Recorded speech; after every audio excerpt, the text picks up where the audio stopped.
পানির মতো সহজ রেসিপিতে ইটালিয়ান ডেজার্ট টিরামিসু করে দেখাবো আজকে। এটা খুবই সহজ একটা রেসিপি এবং খুব অল্প কিছু উপকরণ লাগে, যেটা কিন্তু রেস্টুরেন্টে কিনতে গেলে অনেক টাকা পড়ে যায়। সেটা আমরা বাসায় খুব ঝটপট অল্প কিছু উপকরণ দিয়ে করে ফেলতে পারি। প্রথমে একটা পেয়ালার মধ্যে গরম পানি নিব।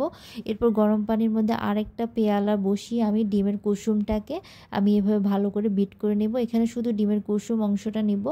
এরপর এর মধ্যে আমি একটু কনডেন্স মিল্ক অ্যাড করে নিব মিষ্টির জন্য। এই পুরো প্রসেসটা কিন্তু গরম পানির উপরে করতে হবে, তাতে টেক্সচারটা অনেক ভালো আসে এবং স্মুথ হয়। এরপর আমি এখানে ক্রিম চিজ অ্যাড করে নিব। ক্রিম চিজটা আমি বাসায় তৈরি করেছি, এটার রেসিপিটা আমি দিয়ে দিব ডেসক্রিপশন বক্সে। এরপর এই পুরো মিক্সচারটার সাথে আমি আবার একটু ডানো ক্রিম অ্যাড করে নিব, ফুল ক্রিম যেটা, সেটা আপনারা যে কোনো ব্র্যান্ডের অ্যাড করে নিতে পারেন। আমি ডানোটাই অ্যাড করেছি। এই মিক্সচারটাকে খুব ভালো করে মিক্স করতে হবে। আপনারা যদি কনডেন্স মিল্ক না দেন সেক্ষেত্রে কিন্তু আপনারা পাউডার সুগার বা আইসিং সুগারটাও অ্যাড করে নিতে পারেন। এরপর এই মিক্সচারটা ভালো করে যখন মিক্স হয়ে যাবে, এরপর আমার লাগবে বিস্কিট। তো আমি এখানে একটা কফি ফ্লেভারের বিস্কিট নিয়েছি। তো এটার অরিজিনাল রেসিপিতে কিন্তু লেডি ফিঙ্গার বিস্কিটটা অ্যাড করা হয়, তো আমার কাছে অ্যাভেলেবেল ছিল না, তো আমি এই বাসায় থাকা বিস্কিটটা দিয়ে দিয়েছি। আপনারা চাইলে লেডি ফিঙ্গার দোকান থেকে কিনে ব্যবহার করতে পারেন, তাহলে টেস্টটা অনেক ভালো আসবে। তো আমার কাছে যেটা ছিল আমি বাসায় ঝটপট সেটা দিয়ে করে ফেলেছি। তো এখানে আমি কফি মিক্স করে রেখেছিলাম, তো কফির মধ্যে কফি বিস্কিটটাকে ভালো করে এভাবে চুবিয়ে এভাবে আমি মানে একটা পেয়ালার মধ্যে নিচ্ছি।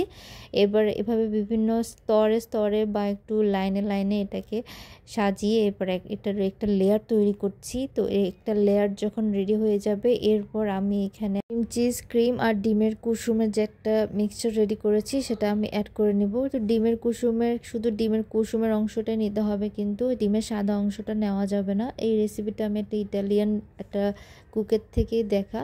তো এখানে ওরা যদিও লেডি ফিঙ্গার দিয়েছিল, বাট আপনি চাইলে যে কোনো বিস্কিট দিয়ে করতে পারেন। লেডি ফিঙ্গার দিলে টেস্টটা একটু ভালো আসে, লেডি ফিঙ্গার বিস্কিটগুলো একটু মোটা হয় আর এটা একটু পাতলা ছিল। তো আমি আরেকবার করেছিলাম, তখন টোস্ট বিস্কুট দিয়ে করেছিলাম, ওইটাও খেতে কিন্তু খুব একটা খারাপ লাগেনি।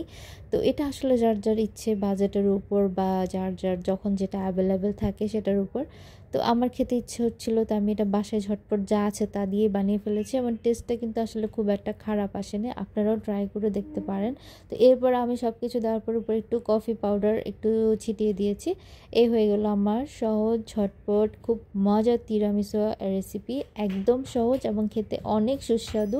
আর এটা রেস্টুরেন্টে কিনতে গেলে জানেন অনেক টাকা খরচ পড়ে যায়। আর আমার কাছে টেস্টের কথা যদি বলতে হয়, এটা অসাধারণ ছিল। আমি এটা ডিপ ফ্রিজে রেখেছি।